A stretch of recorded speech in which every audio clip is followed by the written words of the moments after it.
Hello, I'm Mac Brunson, and this is At This Time. And I want to take you to November the 4th, 1922, but I've got to back up to May 9th, 1874. That's when Howard was born. Born the 11th child of 11 children. He was always very sick, had a lot of health issues. That's why his parents decided that they were going to educate him at home. And his dad was primarily his teacher. His dad was an artist, a very good artist. In fact, he had a patron by the name of William Amherst. And in the time that he was teaching Howard all of his lessons, he would lapse over into drawing and painting, and he taught him all the fundamentals of that. In fact, he would take Howard with him. When he would go to William Amherst's home, Amherst was a member of Parliament, lived in Dillington Hall. He would take him there when he would go to paint, and when Howard would get bored, he would wander off into the room of Egyptian artifacts in Dillington Hall. I think that's where Howard became enamored with all stuff of Egypt. That's why at 17 years of age, he was in Alexandria and he was a tracer. He would trace and copy all of the things that they would find and dig up, all of the inscriptions, all of the pictures that they would dig up out of the sands of Egypt.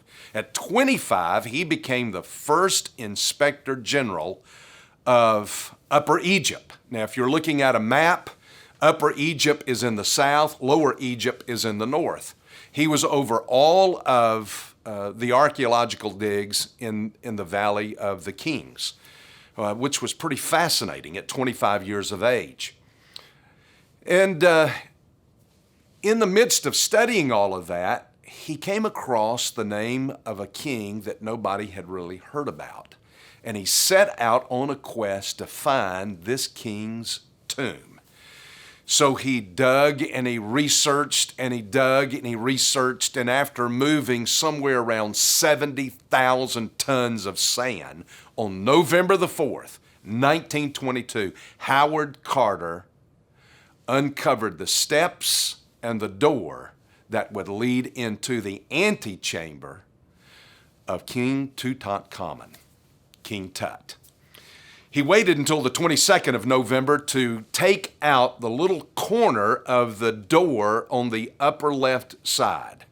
And that's when he made that famous statement. Somebody said, "Can you see anything?" And he said, "Yes, wonderful things." He said he saw gold all over the place, but what he saw was on the other side of the room was another door, another sealed tomb, which behind that tomb he would discover the sarcophagi of King Tut. Eventually they would pull that out, he would open it up, he would unwrap the body of King Tut.